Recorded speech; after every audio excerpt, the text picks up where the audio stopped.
sebelum berakhirnya masa jabatan Bupati Aceh Tengah berakhir masa jabatan di akhir tahun 2022.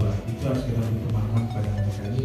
Tapi walaupun demikian, dengan ada riak juga masih di sekitar masyarakat, kami berusaha untuk menjelaskan kondisi itu. Harapan-harapan mereka pasti tetap ada demi untuk berkeberlangsungan pembangunan lebih lancar. Ada suatu tujuan yang mana ini? Itu kami mengharapkan dari yang terhormat, bagaimana kita bersinergi antara eksekutif dan legislatif untuk mengawal dan mensukseskan dokumen FPT yang kita susun bersama. Dari situlah cikal bakal kita menjalankan tugas fungsi pengawasan, kami fungsi eksekutif dan DPR fungsi pengawasannya.